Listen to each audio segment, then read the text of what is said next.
अस्सलाम वालेकुम। एक बार फिर पुरफ़िज़ा लोकेशन लेवल क्रॉसिंग जहानिया कनाल के ऊपर जो मौजूद है उस वहाँ से आपको खुशामदीद। आज का मौजू एक बार फिर Shalimar express and most probably will be the last vlog on this topic. तो शालीमार एक्सप्रेस एक बार फिर उसी तरह जो उसकी पुरानी रूटीन थी कि 6 घंटे लेट, 7 घंटे लेट, 3 घंटे लेट, 4 घंटे लेट, सुबह के वक्त लाहौर पहुंच रही है, सुबह के वक्त कराची पहुंच रही है, चलने के टाइम पे उसका वहाँ अराइवल हो रहा है दोनों तरफ।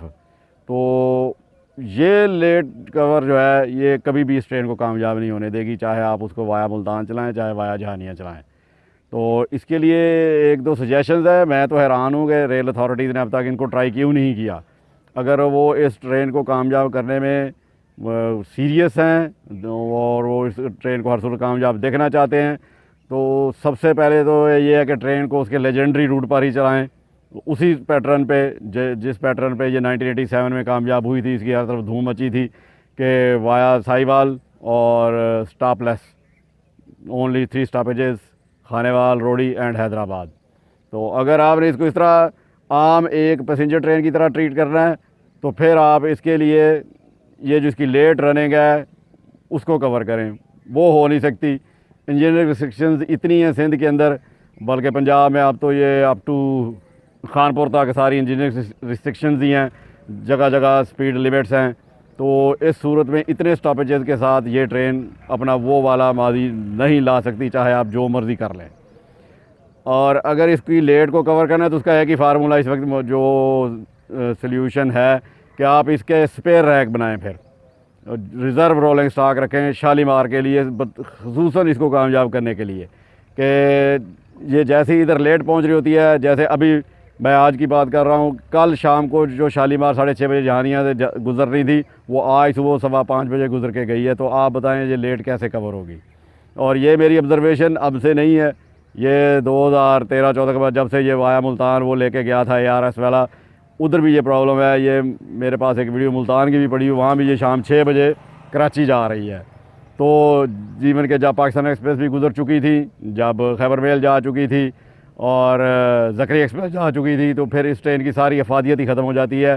तो आप अगर इसको, अब मैं जैसे कि सुनने आ रहा है कि इसको वापस वाया ये मुल्तान ले जाया जा रहा है, तो उसके लिए रिज़र्व रोलिंग स्टॉक बनाएं भाई। इसका रिज़र्व रोलिंग स्टॉक होगा तो ये कामयाब होगी, अदरवाइज़ ये इसी तरह फिर बंद हो जाएगी।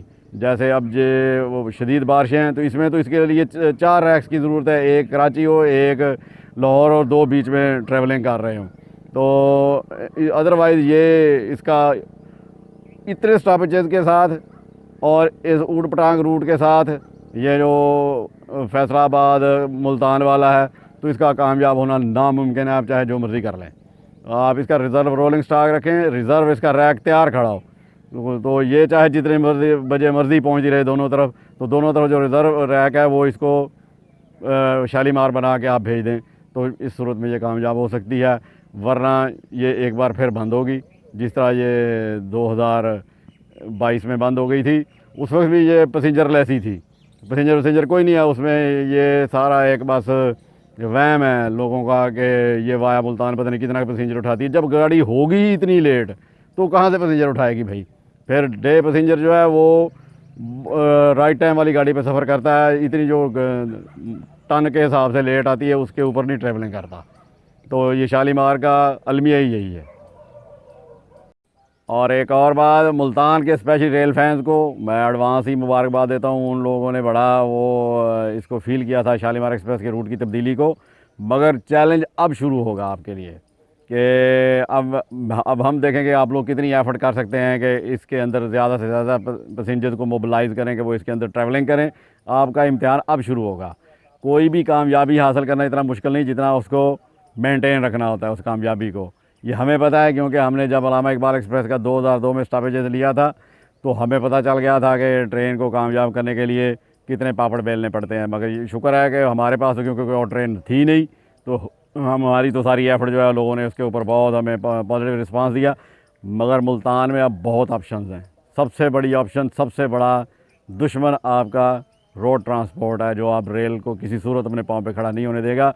और यहाँ मेरे साथ डिबेट कर रहे थे लड़के ये एक मिर्ज़ा हारिस भाई के जो ग्रुप में थे, तो वो बार बार एक बात दोहरा रहे थे कि बच्चा ही है छोटा मेरा, अब्दुल्ला है उसका नाम, कि जी वो रोड ट्रांसपोर्ट वाले रिश्वत देते हैं। ओ भाई, रोड ट्रांसपोर्ट को, रेल को रिश्वत देने की ज़रूरत ही नहीं है। मैं इसी कंपाइलेशन के अंदर आपको ऐसी ऐसी बसें दिखाऊंगा कि वो उनकी सबसे बड़ी उनकी जो रिश्वत है, उनका वो म्यार है रोड ट्रांसपोर्ट का।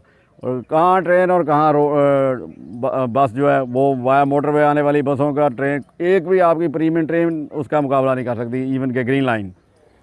जबकि ग्रीन लाइन देखें, लाहौर से जहानिया, इधर कराची से जहानिया 12 घंटों में पहुंच रही है, जबकि वो सबसे फास्ट ट्रेन है रेलवे की।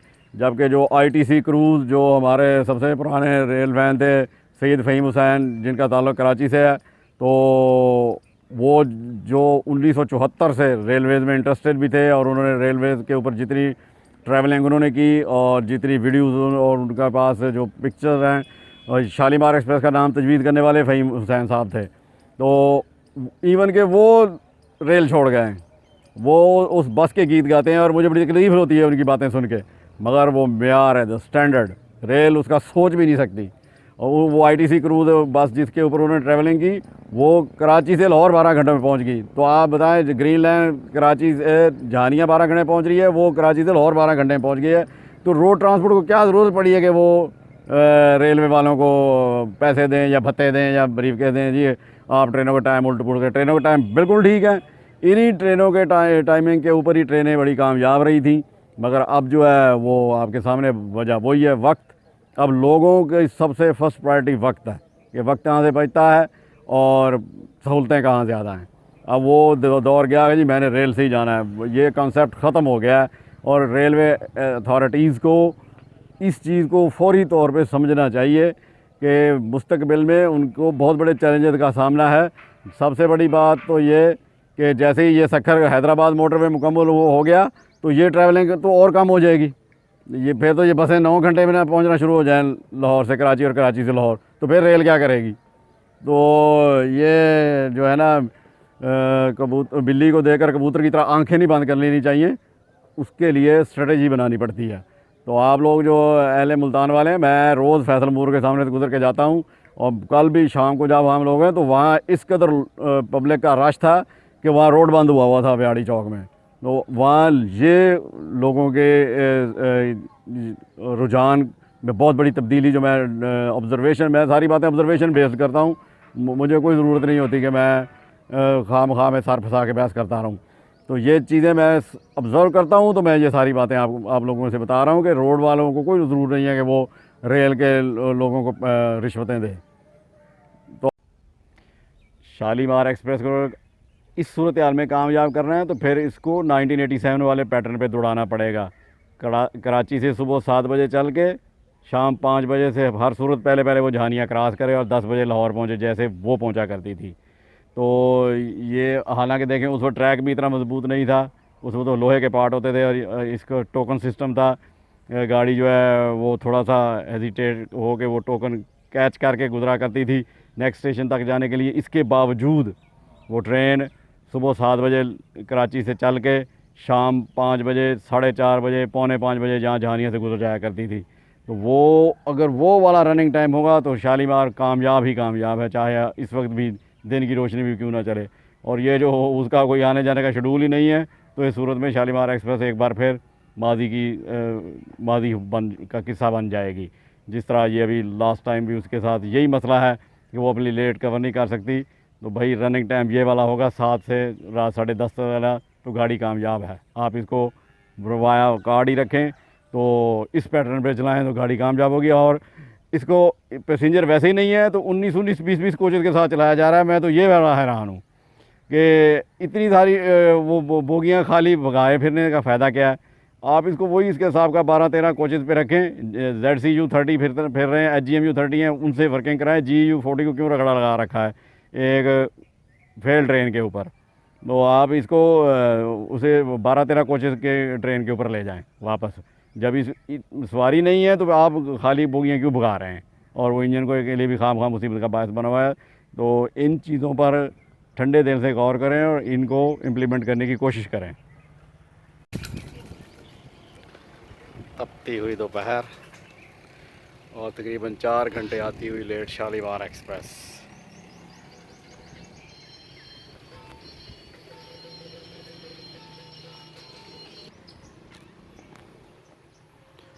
Very picturesque and lush green area. One of the best level crossings on this section. Very hot and humid afternoon.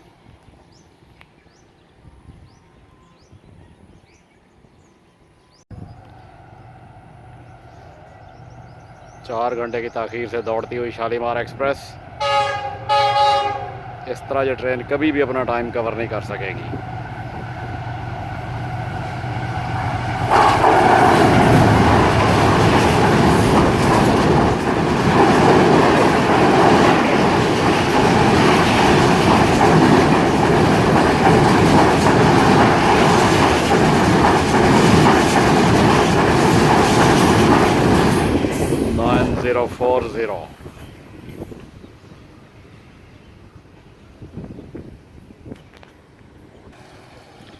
Rail management अगर इस ट्रेन को कामयाब करना चाहती है तो उसके लिए लेट कवर फौरी तौर पे करे, और इसके लिए ज़रूरी है कि एक स्पेयर रैक इसका होना चाहिए, क्योंकि ये डेली 5-6 घंटे लेट हो रही है, तो जो स्पेयर रैक है वो उस लेट को कवर करेगा।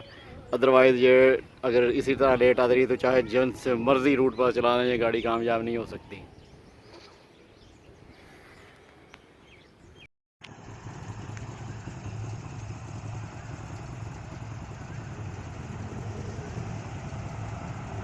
कालिशां वाली 27 आप आ रही है।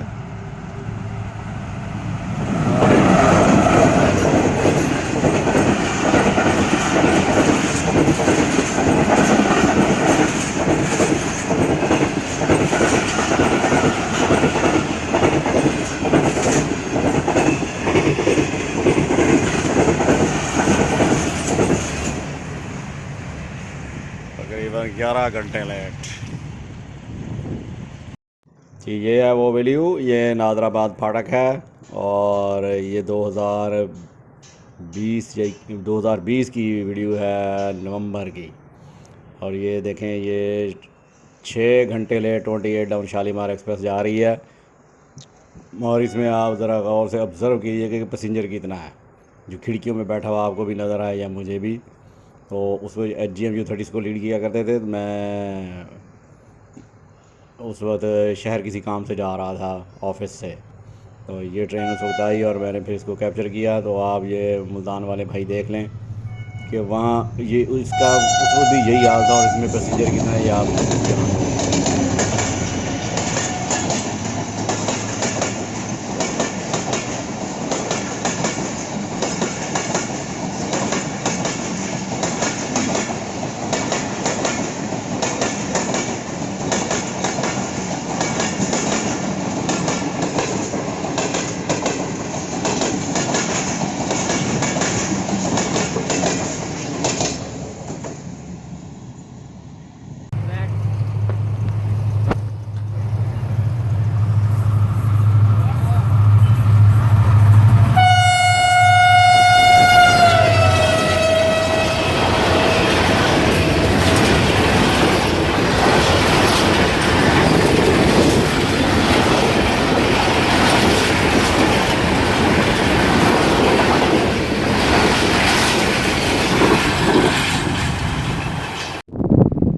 शालीमार एक्सप्रेस नादराबाद फाटक के करीब गुजर रही है 28 डाउन।